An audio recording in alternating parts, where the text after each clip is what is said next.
What are your three boldest takes heading into the 2023 season for the Philadelphia Eagles?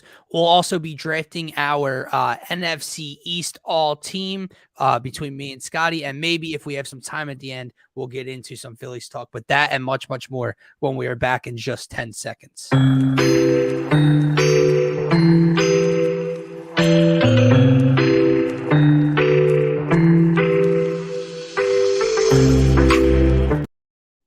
What is going on, everybody? Happy Wednesday. Welcome back to the Phaithful Phanatics show here live on DSM, Facebook, YouTube, and Twitter channels. First and foremost, guys, if you're new to the channel, make sure to check us out on Twitter at DSM_media. Hit that follow button. We greatly appreciate it. And if you're also new to the channel, make sure to subscribe to all of the new YouTube channels we have out. The Philadelphia channel that we're live on right now, our Turf Talk channel that we're going to be recording on later tonight and tomorrow, as well as the Scotty Talks NBA DSM YouTube channel for all of your NBA content there as well. I'm one half of your host, Dylan Davis. To my right, my faithful co-host, Scotty, drinking the White Claw here on this Wednesday morning.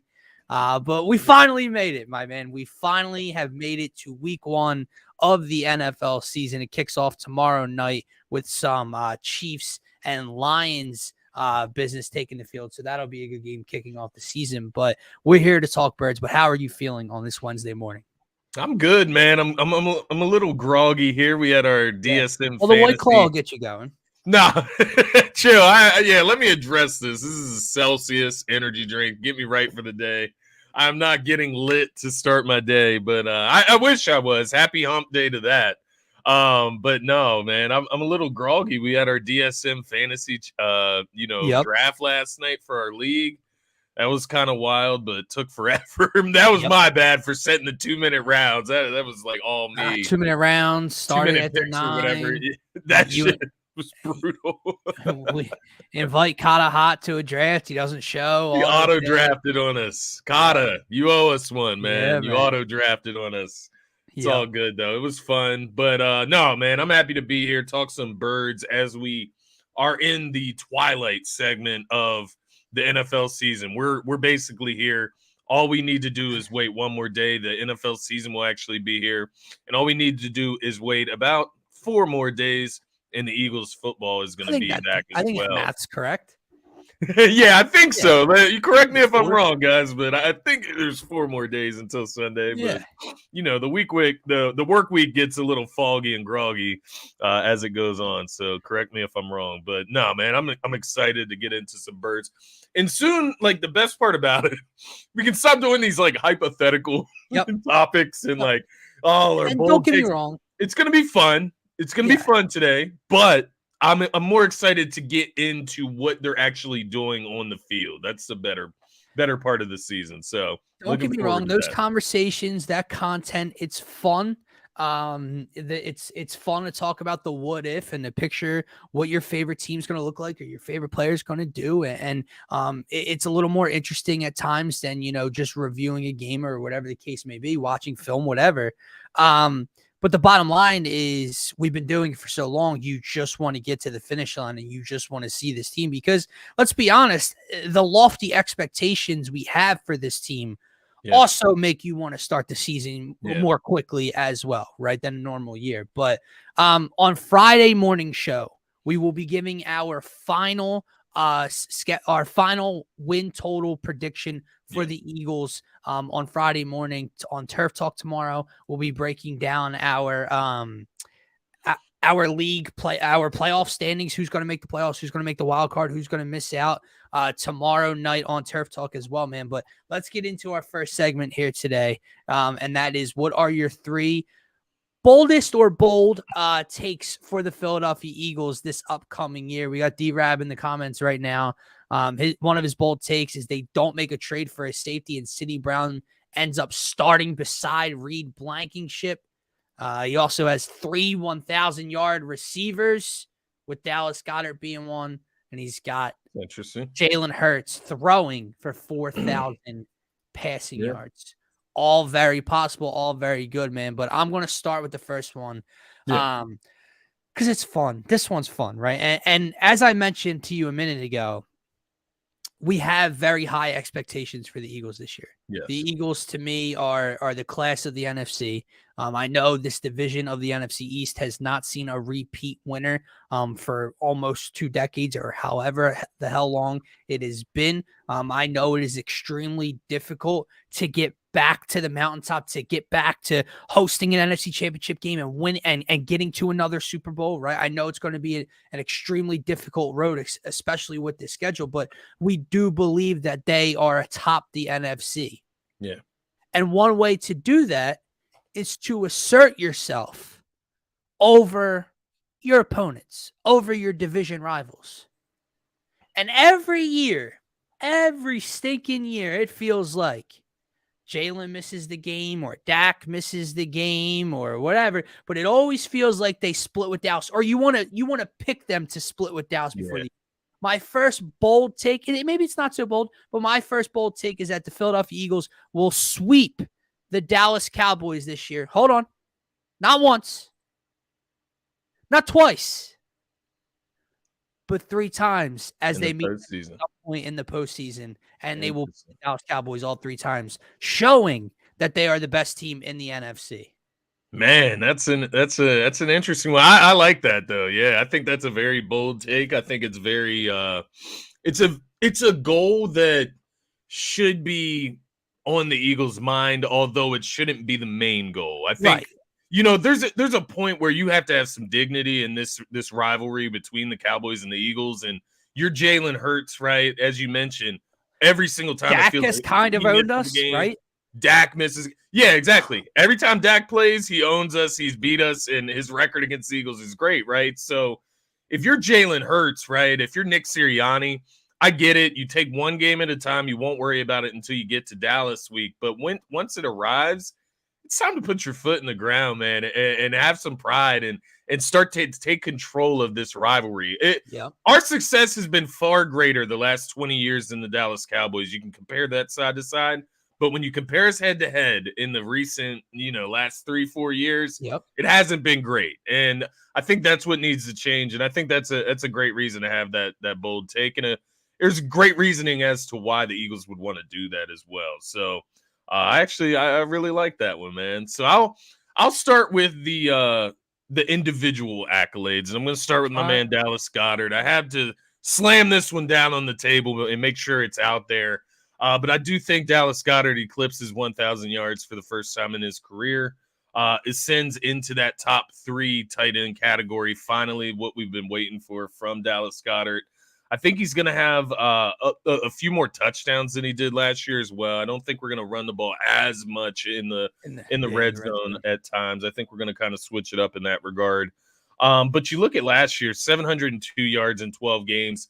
For Dallas Goedert, it's all about staying on the field, man. Even if he'd missed like 1 or 2 games rather than 5 last year, boom, he's probably hitting that 1,000-yard mark. So just needs to play at least a few more games this season rather than 12.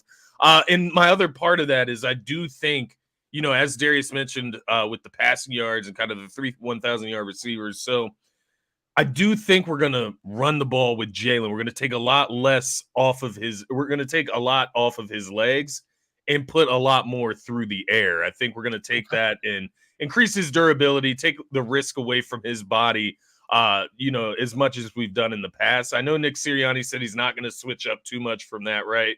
But I think, there's a little decoy type of ploy there as well with that.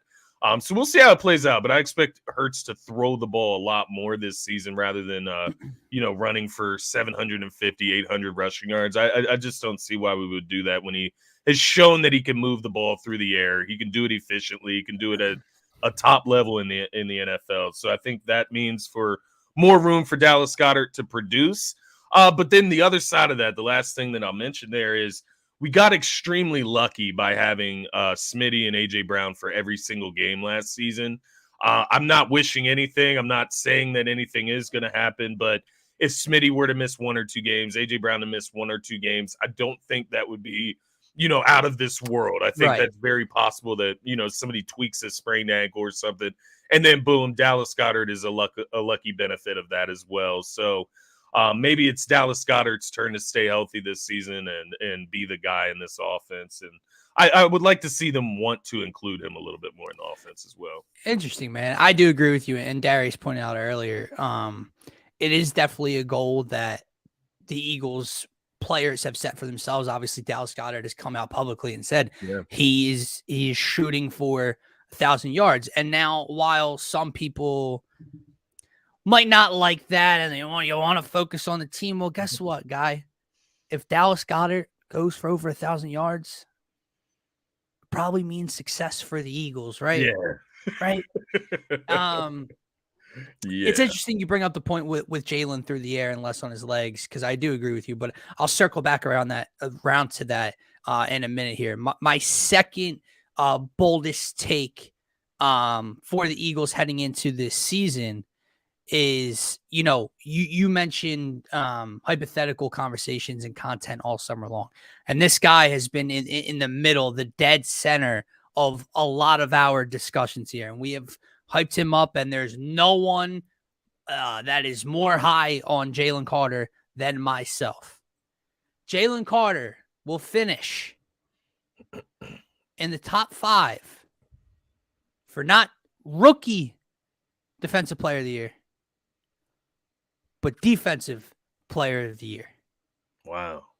Top 5 in defensive player of the year candidates. Jalen Carter will finish in that race there, man. What do you think about that?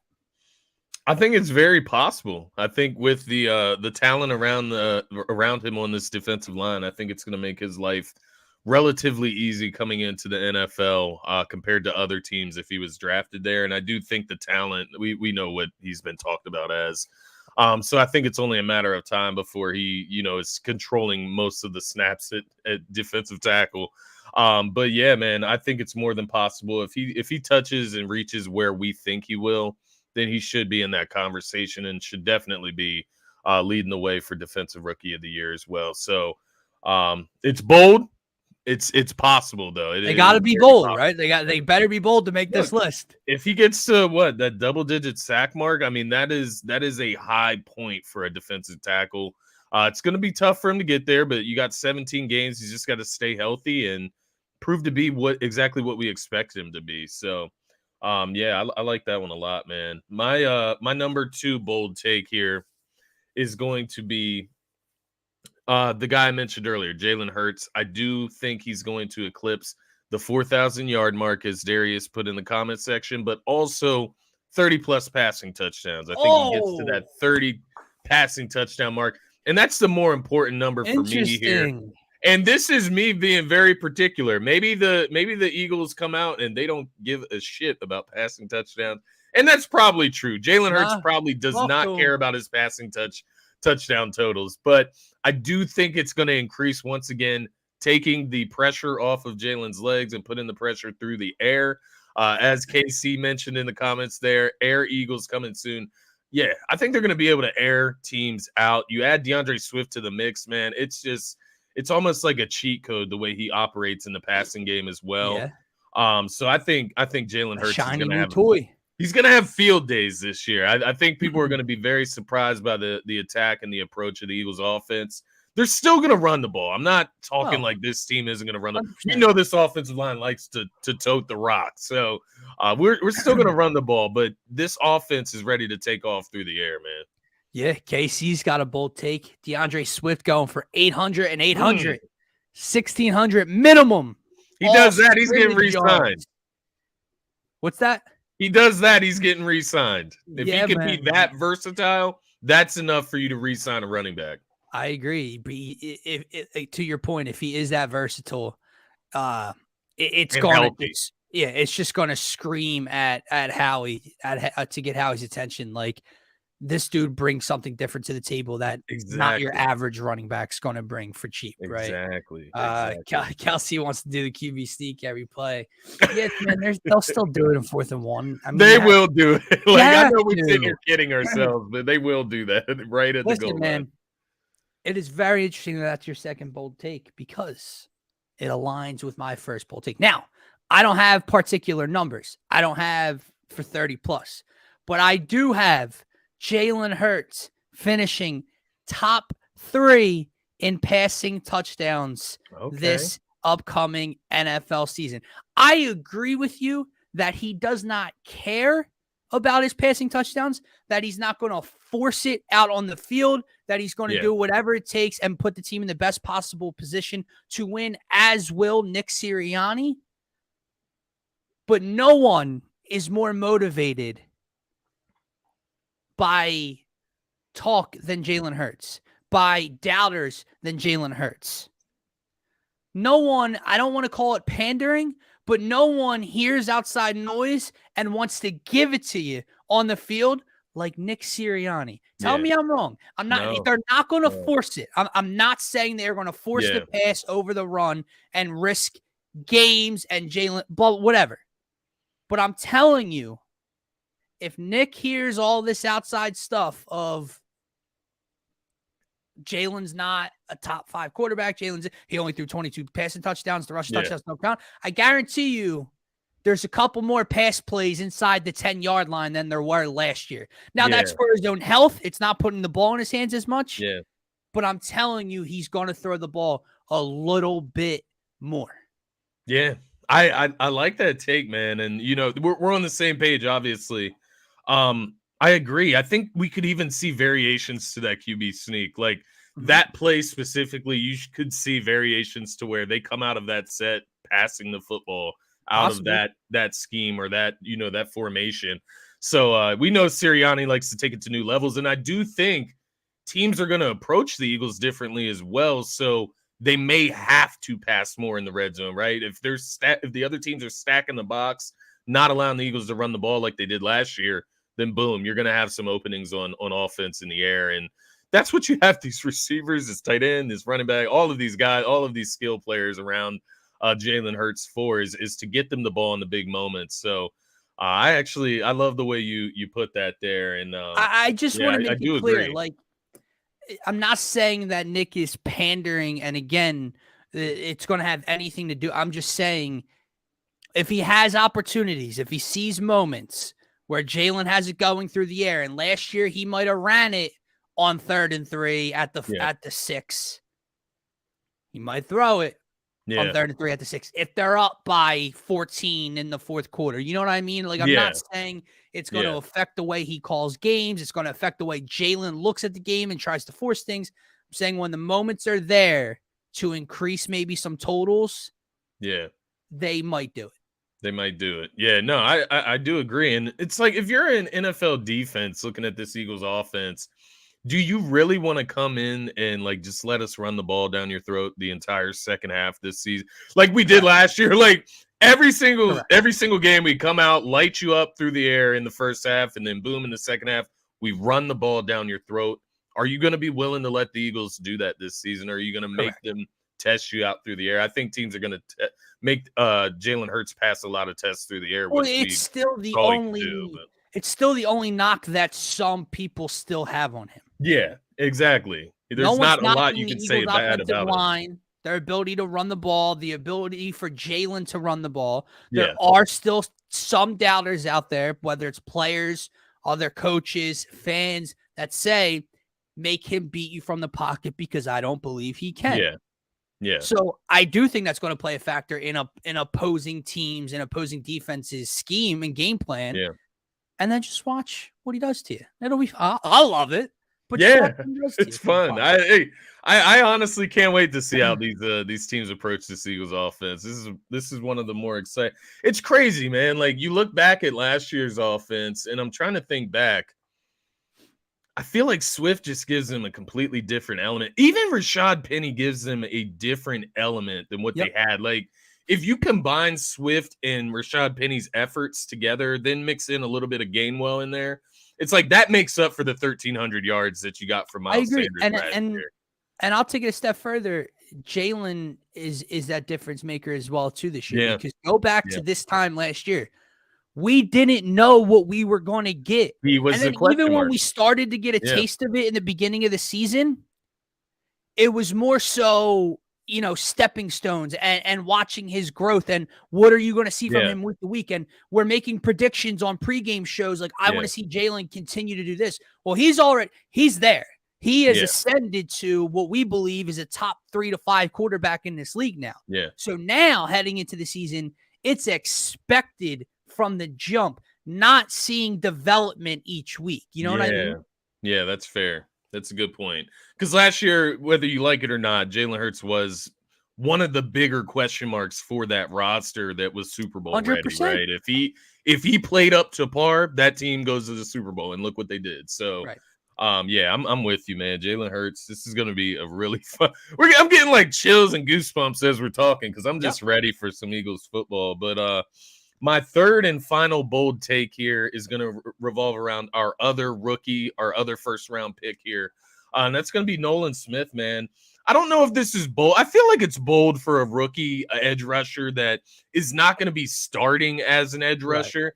5+ sacks this year. I think he impresses us, and they're going to be some powerful sacks, maybe 1 or 2 forced fumbles mixed in there just because this guy hits with power.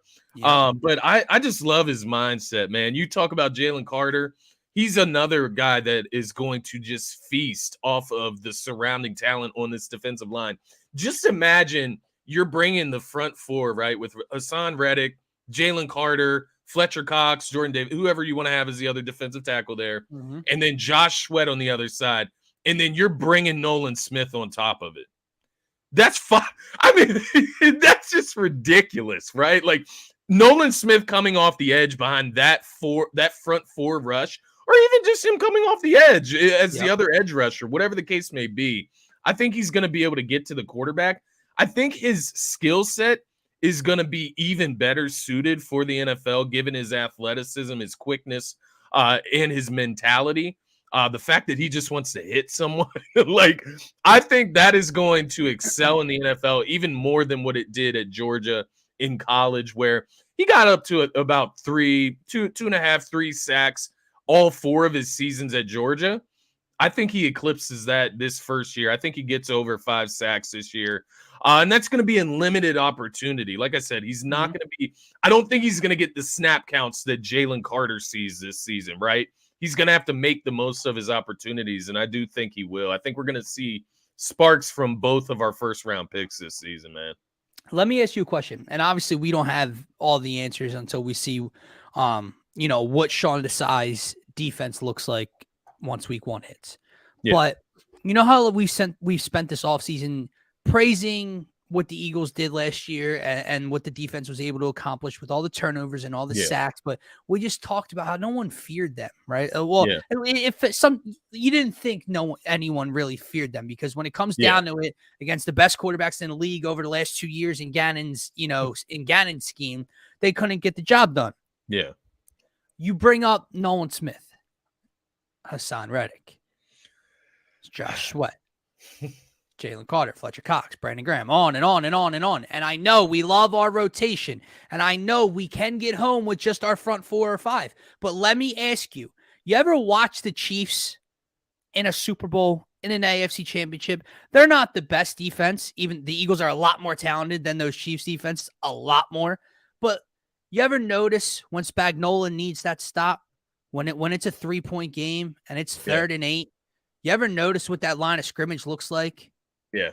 And that crowd's roaring, and then boom, here they come, and they get the big stop, they get the big sack, a turnover, whatever the case may be. Do you think there's anything within Sean Desai where on a 3rd and 5, a 3rd and long, maybe whatever, where he has something to load up, where it's not just my front 4 or 5, where maybe I have my line out there with Sweat, Cox, Carter, and Reddick, but then I'm also throwing Nolan Smith out on the same side as Josh Sweat, or throwing him in the bot. Do you know what I mean? That kind of all out, I'm coming to get you, and I'm throwing my 5 best pass rushers, 6 best pass rushers at you right now. Yeah, I think that could be a difference that Sean Desai adds to this defense. Like, it seems like throughout training camp, the offseason, getting ready for this season, it feels like he has some similarities to Jonathan Gannon's scheme in For a sure. sense. And I do think that's a good thing to Yeah. keep it relative to what they did last year, just for the players in the chemistry, right? But I do think that's the flair that he can add to that type of scheme, is bringing extra guys on a third down where you need a stop. You need to get some pressure on that quarterback. Whenever you're playing quarterbacks like Patrick Mahomes, man, it doesn't matter how tight the coverage is on the Right. wide You receiver. have He's to putting the throw ball on a dot. different looks at him, You man. have to throw different looks. You have to bring pressure. You have to fluster him. That is the key. And that goes for all good quarterbacks. It's not about, having, 6, 7 guys out in coverage and making sure each guy is double covered. They're going to get open. You have to get pressure on the quarterback. That is the key in the NFL these days. So, yeah, man, I think bringing pressure and bringing an extra guy here and there, there's nothing wrong with that. I get Jonathan Gannon's ideas, and it worked, right? 70 sacks, it broke a record, whatever. But you have to be willing to do it in the big moments, right? If you are not sure that front four is going to get home, then you need to bring an extra guy. Let's bring one more and make sure that we're going to get there. Because not only is it unfair to the front four to have to win double teams and win their one just every down. It's I don't care who you have playing corner. I don't care who your safeties are. And I love our corners. They might be the best tandem in football. Yeah. It's still not enough when you're just consistently rushing for against the premier quarterbacks in the league. I'm not talking about the Washington Commanders and the Arizona Cardinal games. I'm not talking about those games. I'm looking big picture. I'm talking NFC Championship. I'm talking Super Bowl against Pat Mahomes.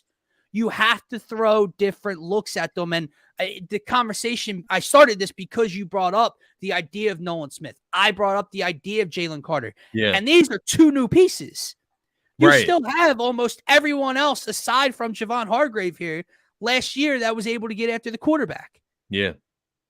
So my point is, in those big moments, you mentioned throwing different looks at Mahomes. At one point, man, maybe you bring a backer down and you swing Hassan Reddick into the gap from the edge and you bring interior pressure at Mahomes with 5 or 6 guys. Yeah. Then maybe a couple possessions later, you bring 2 extra guys off the edge from the outside and flush them out.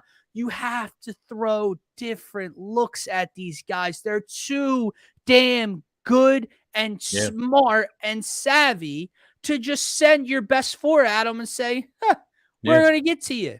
Because you're not.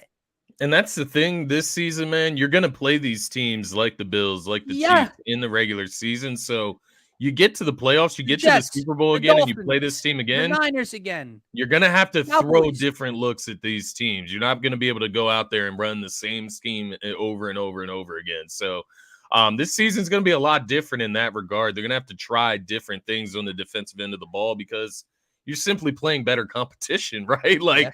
That's what it comes down to. Week in, week out, they're going to be tested. Especially after week 4 or 5, that's when the real you get past that Bucks Rams part. I think the Jets are the first. Jets, Dolphins. Here we go. You get into that part of the schedule. Talking about powerhouse offenses. You play the Seahawks later on the road. Dude, they play a lot of great quarterbacks and really good, tough offenses. So it's gonna, but that's more exciting, right? Don't get me wrong. I love week in, week out, flashy wins last year, and we were the best team in the NFC. I believe we are by far the best team in the NFC right now. But you still kind of had that thing in the back of your mind last year, heading into the Super Bowl or the NFC Championship of what are we going to look like against this guy, right? Well, now you kind of see what the Desai looks like against these guys in the regular season. I agree. No, I did hear they were working on a guy named Brett Schiller, though, today. So we'll see. I don't know what the hell they're going to do upon him, man. They're going to bring someone up on Friday or whenever. It can't be worse than that shanked punt in the Super Bowl, man. So whatever. Yeah. It's not. I don't mean to make it like it's not a big. Special teams is a big deal in this day and age. It can be the difference, but I'm just not going to sit here and fret out about it. Did they sign a punter yet? No, because you it is interesting though. you could pull whatever soccer, rugby, you could pull whoever off and, Yeah. hopefully undrafted guys and just get them to do a better job than Sipos was able to do. Right? Somebody tweeted it out, like, why can't Jake Elliott kick the field goals and punt the football and just save us a roster spot? I don't know. I feel like that would like wear his leg out or something. You know what I mean? Like a pitcher. Well, But maybe I'm and totally again, off base there. as stupid and silly as it sounds, it is a lot different. I mean, Yeah. one is being caught by another guy and placed on a tee, And then and you get that running start as a kicker.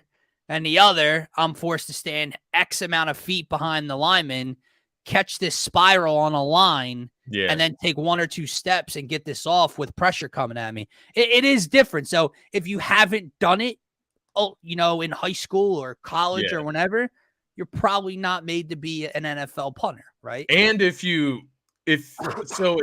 kicker gets injured on a punt, now you've lost your punter and your kicker. So, you know what I mean? Like, at least if you have a punter and a kicker, if your kicker gets injured, maybe your punter can try to kick the field goal. Didn't we have like Brett Kern or something last year or 2 years ago? And we were like, oh, he can't be worse. And then he was.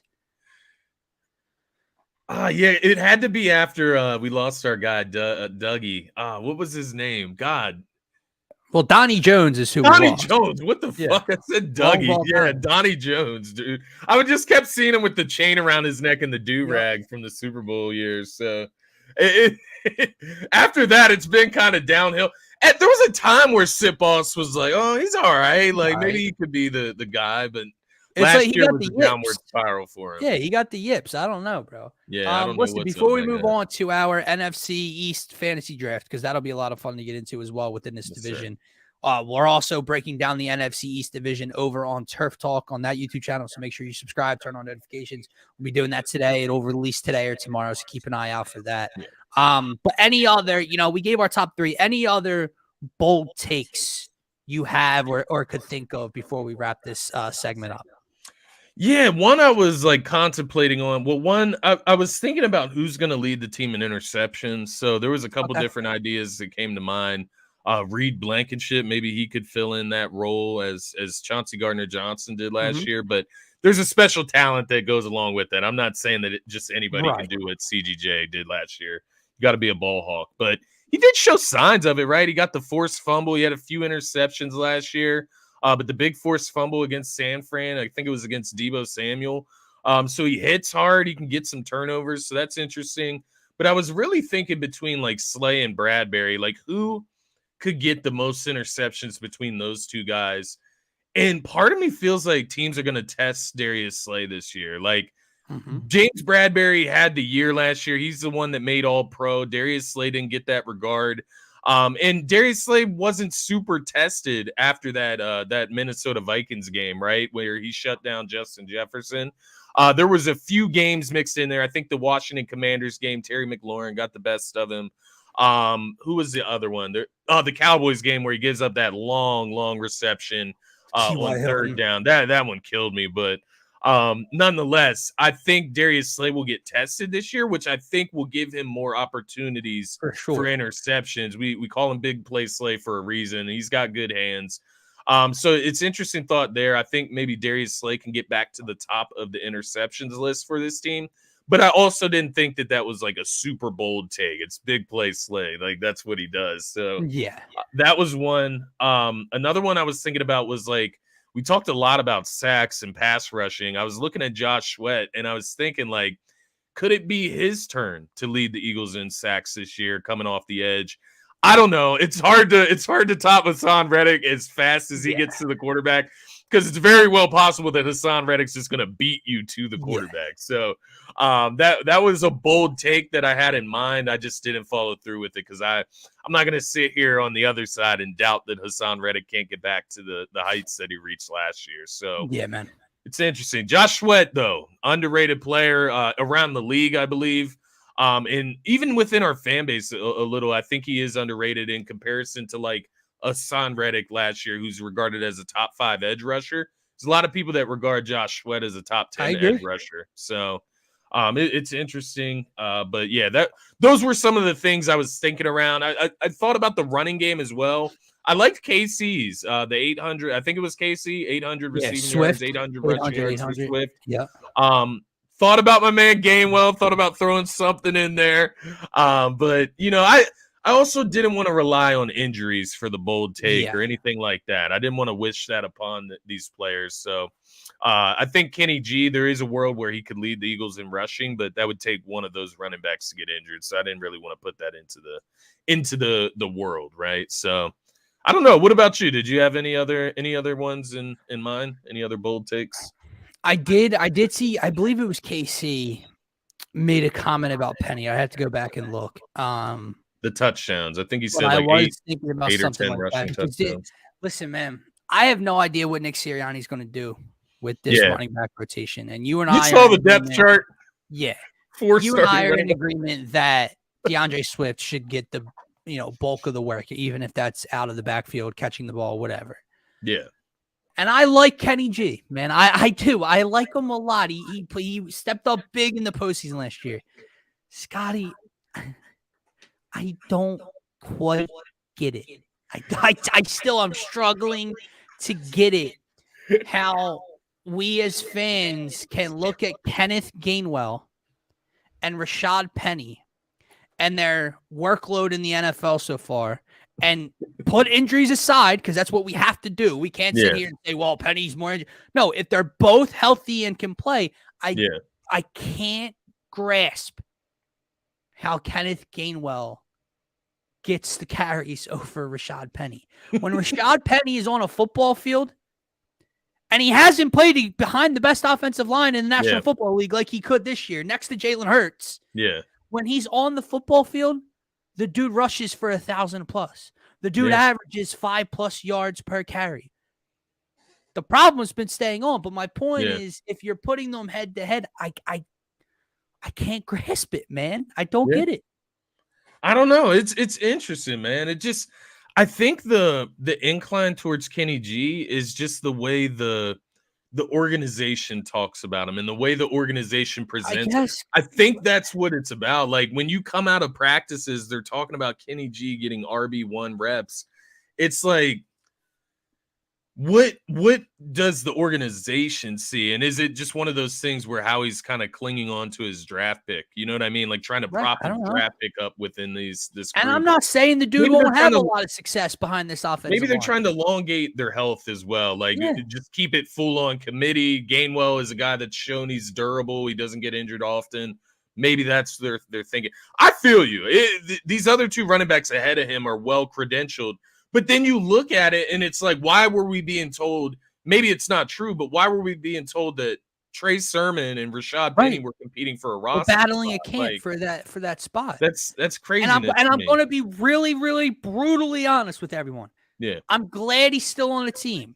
He can do other things on special teams. He's a veteran. He's a locker room guy. He has a role on this roster.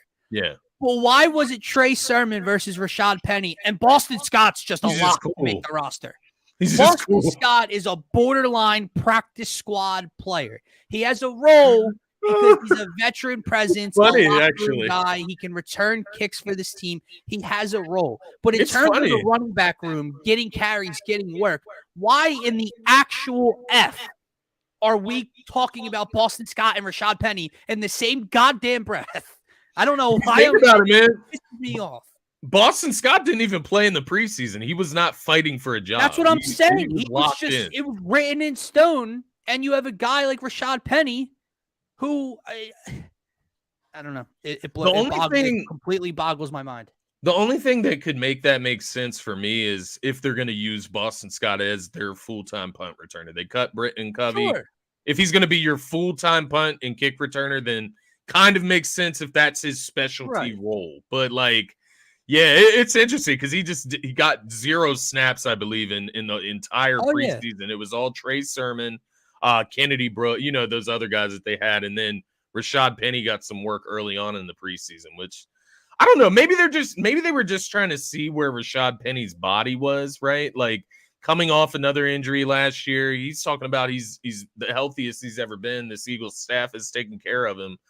Maybe, just maybe, they were trying to see where his body was at, see if he was up to par. And I believe it was the second preseason game against the Cleveland Browns where he looked pretty good when he was out there with the second unit. So, yeah, man, it's interesting though. I do get your point. Like, I love Kenny G, but see, this with Brett, this is where I don't understand, because I do feel you. Like, if in a world where DeAndre Swift is not on this team, Right, Kenny G is your third down back. He's a good, solid third down back. He's a good receiving back, but he's not as good as DeAndre Swift. So unless DeAndre Swift is playing like this full-time starting role where he's on the field first and second down at all times, I just don't see why you would put Gainwell on the field over Swift on third down, because I agree. Swift is your better option in the passing game. It is weird because Gainwell does feel like a prototypical third down, change of pace type of back. He's smaller, he's quicker,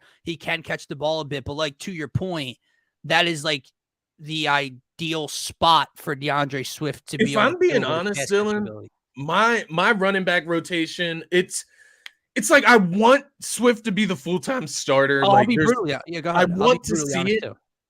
But in reality, Rashad Penny should probably be the running back on first and second down, and Swift is your third down back, or passing downs, right? If you're passing the ball on second down, maybe Swift is in there. And of course, you can throw defenses off every once in a while. It doesn't have to be a full-time thing, but that is probably the route to conserve both guys.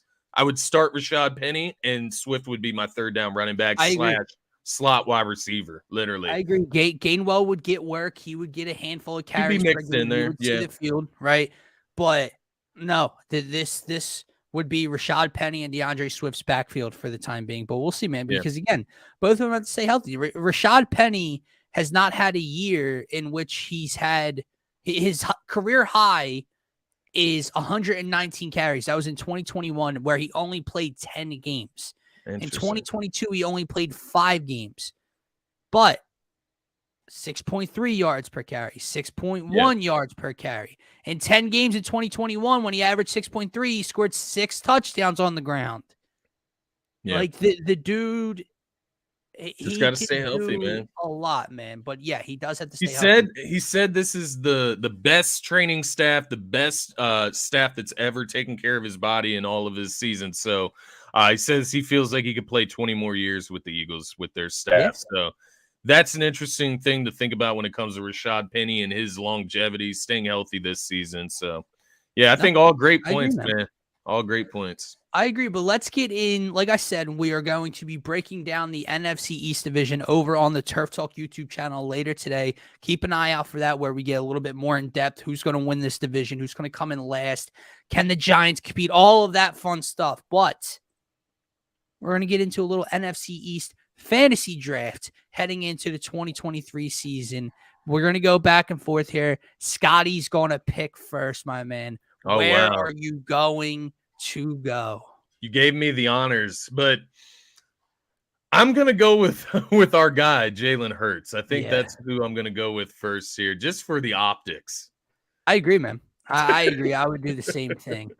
Now, this pains me to do it. I think I know. And would he be considered? I mean, he's listed as an edge, even though he's kind of a lie. I guess I'll put him as an edge. Oh, they're stinking Cowboys, but I am going to go Michael Parsons. Fair enough. Ah, man. Some good pass rushers in this division, but I am going to go with our guy, Hassan Reddick. Oh, okay. I am going to plug it up the middle a bit. I'm going to go with Dexter Lawrence. That's a good one, man. That is a good one. I'm going to go Daron Payne in the middle. All right. I got to keep up with you. Oh, I was thinking about it, but I'm going to come over here and I'm going to take A.J. Brown. Oh, man. Can't give you that duo, bro. I feel you. Ah, man. Where do I go next? Let me go ahead. No. I can't think, man. Let me go ahead and take Dallas Goedert. Let me get my tight end, man. All right. I like it. There we go. All right. I'm going to go ahead and take. Man, it gets a little tricky here, doesn't it? Yeah, it is. It's tough. You know what? I'm going to go ahead and take Big Play Slay, man. Fair enough.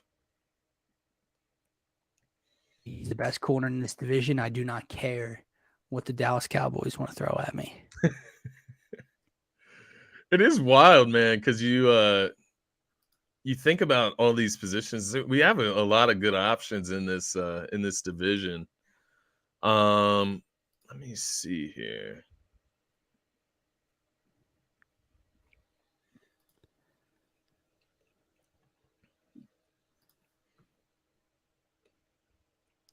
We gotta get the music on in the background or something. Let's see. I know, yeah. We need some tunes in the background. There we go.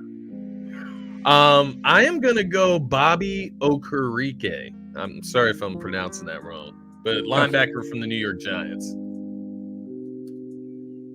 We're just gonna type in Bobby O. I'm not doing that. All right, I'm gonna go safety. I'm gonna go Xavier McKinney. Yeah, see, safety's an interesting position in this division. I don't think Xavier McKinney's nearly as talented as other positions in this division that we have left, but to get ahead, yeah, it's definitely weak at that position in this division. Absolutely. So let's see here.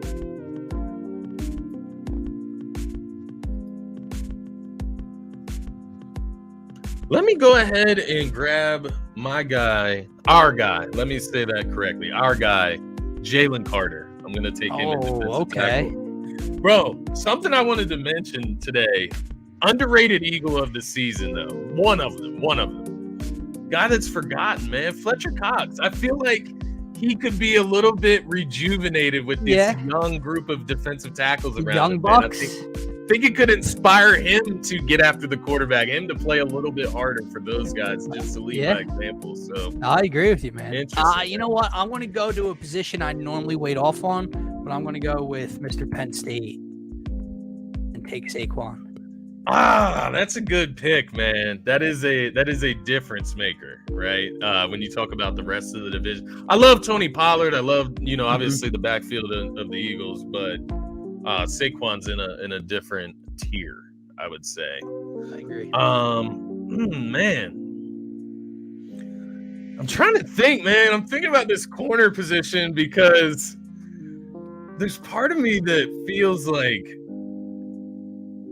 James Bradbury is still the best corner left. I'm going to go with James Bradbury, man. I'm not dissing the Cowboys corners. I think they have some top quality Let me ask you a question. They have a good duo. Who do you like better at this point of their career, Trevon Diggs, or do you think Stephon Gilmore is still a top corner in the league? For my taste, I was thinking Stephon Gilmore would be the corner I would rather have. Trevon Diggs has his positives. He's a top flight corner, no doubt. Yeah. But the risk taking, the big plays given up, I would rather just go with the normal prototypical corner that is just going to get you past deflections and not allow the receiver to catch the ball. So I agree. I would probably trade the interception for better shutdown defense. This one pains me, man, because I want to take the 1-2 punch so bad, but I got to take the better receiver right now. Right now, I got to go with CeeDee Lamb. Yeah. We did our receiver rankings. We both had them top 10. We had Smitty right around the middle, the higher end of the 11 to 20 rankings. I'd be a hypocrite to come out and just say, give me Devontae Smith over CeeDee Lamb right now. No, I do agree with you, man. You got to go with you have to go with CeeDee Lamb in that case. Just given, exactly where we ranked him, exactly what you said there. So I agree with that. Let's see here. Let me go ahead and take Josh Sweat. Complete the edge there. Interesting. I like it. I was thinking about Chase Young, different guys there, but Josh Sweat is still probably the best guy. Dexter Lawrence, or not Marcus here. Lawrence. This position is just not good, man. You know what? F it. taking Reed. Reed Blankenship. Hey, man, I thought about selecting him at some point as my safety. It's tough, man. I'm gonna go ahead and take Stephon Gilmore. All right. Makes my decision at corner a little easier. That's kind of what I was waiting for. Absolutely. Let's Can't go see wrong, here. really.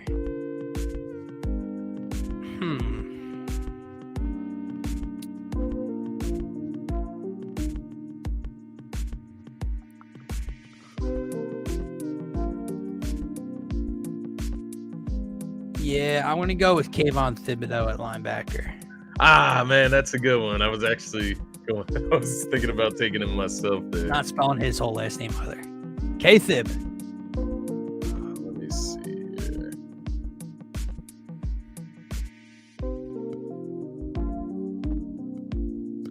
Now's the easy part, because outside of linebacker 2, we don't have to compete for all the other positions. Yeah, exactly. We can kind of just pick our favorites here. I don't know, man. I'm thinking between like Jamin Davis at linebacker. Got Mika McFadden on the Giants. Leighton Vander Esch, which I was high on him at one point, but it feels like he had a bounce back year last year for the Cowboys. Like, it feels like that. I'm like,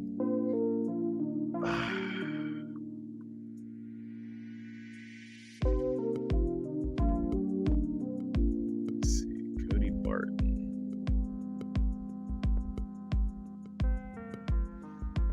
Linebackers, man.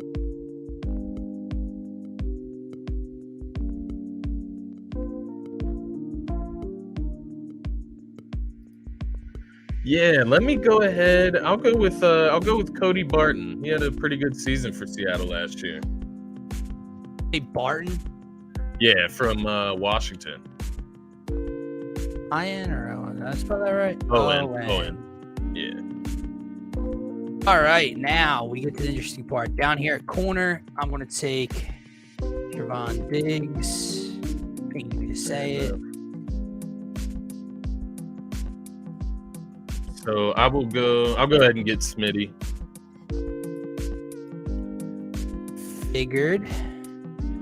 All right, I'm going to go ahead and take Darren Waller. Fair enough. I'll take Terry McLaurin. I will go ahead and take... I got to do it, man. I'm going to go with Nakobe Dean. Yeah, I thought about it, man. Honestly, I did. I feel like I just didn't want to go super Eagles heavy. Yeah. But it's hard not to, honestly. Let me go ahead and grab Cameron Curl, safety from the Commanders. A KU or CU, Carl? CURL. All right, I'm going to go on the edge. I know I have D. Lawrence already. That's Dexter. I'm going to go DeMarcus Fair enough. Lawrence here. I will go ahead and grab safety from the Dallas Cowboys. I'm going to go with Donovan Wilson. I like him. He is hard. Plugging up the middle, I am going to go with... I know he's an edge. Jonathan Taylor close up the middle. Chase Young and Montez Sweat are good. But Leonard Williams is still there. Leonard Williams is tough. Yeah. That's where I was leaning. Chase Young, you just don't know what he is at this point of his career, bro, with the injuries. But Jonathan Allen and Montez Sweat are good too. But I am going to go with Leonard Williams here.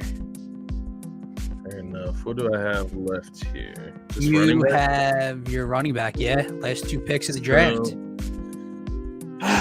I'm going to go with Tony Pollard. Although I know he wanted to go with Swift. There's part of me that feels Swift, but I'm gonna go with Tony Pollard. He did his thing last year. And with the final pick of the NFC East fantasy draft, I'm going to take Sam Howell.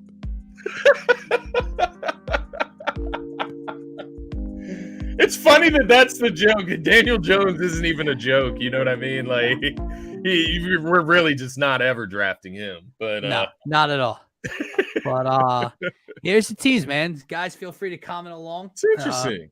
Who we left off that should have been drafted, should have been selected. Whose team do you think has the edge here? It's a tough one, man. The NFC East has a ton of talent, pretty stacked, but at very similar position groups. Yeah, there wasn't a ton of great linebackers, right? Not a ton of great safeties in this. Right, like let's put it this way: those guys I mentioned for Washington, Montez Sweat, Jonathan Allen, Chase Young, none of them drafted. Yeah, but then we have guys like Reed Blankenship and Cody Barton being drafted onto these teams. It was fun though, man. These are two stacked teams. I think you got me beat at the wide receivers. Safeties, you definitely got me beat. Other than that, I feel like it's pretty even for the most part. Yeah. Cornerback rooms, we just swap tandems, right? We just get 1-1 with Dallas and Philly. QB, give you the edge. RB, tough, but I mean, I would give myself the edge, even though I like Tony Pollard. Yeah. Tight end, at this point, I'd give you the edge, but Darren Waller, if he could stay healthy, he has good upside with New York, he can still be probably like a top 5 to 6, 7 tight end in the league right now. But yeah, man, those are our NFC East fantasy teams between myself and Scotty. Before we wrap up, it is 9:30 here, almost done this Wednesday show. We're so close, man. We are so close. Is there anything else Eagles-wise you want to bring to the table today before we get to Friday and give our final, schedule predictions, final win totals for the Eagles and get into our playoff standings across the NFL? No, man, I think I'll save whatever I have left for our Turf Talk episode breaking down the NFC East. So more inclination for the viewers to go and view that episode where we break down this entire division fully, right? Not just a fantasy draft, but giving you our rankings of their offenses, defenses across the division, different additions, subtractions to each team from the offseason. So no, nothing right now, man. I'm just ready to get to it. The season is right around the corner. Friday's going to be really fun going through each game and picking our winners and ultimately coming to a conclusion of a record prediction. But as of today, man, I'm juiced up for the Birds. I'm ready to see them play, man. Don't forget, guys, we are currently running a giveaway. Shout out to one of the commenters, our man Brett, for heading down to the pro shop and checking that out for us. He says there are a decent amount of Kelly Green. No Jalen Hurts in stock, but a decent amount of Kelly Green unis. There you go. Kelly Greens, man. Like, there you go. I got the Hurts yesterday. Man. Look how pretty, man. Just so you know, the Hurts one's fake. But wait, hold them side by side. Hold them side by side. The greens are a shade off. Oh, yeah, the green's a little off. It's a little off, but it's not a big deal, It's solid though, man. It's solid. But so anyway, guys, subscribe to this YouTube channel, the DSM-Media Philadelphia YouTube channel, and we have the video posted. It's under the videos thing. And if you subscribe, your name will be entered once. If you comment #Eagles on that video with the giveaway, your name will be entered twice. We were going to announce the winner Friday, but we need we need some more people to be involved. We need some more people. There's a couple friends. We don't want it to be friends and everything like that. They'll be eligible to win, but we don't want it to only be our friend groups that can win. We want to get the viewers and everyone else involved as well, the new subscribers. Absolutely. So subscribe, comment #Eagles for a chance to be entered twice. We'll be probably announcing the winner next week if we can get that count up just a little bit. For myself, for Scotty, for DSM, have a great rest of your Wednesday.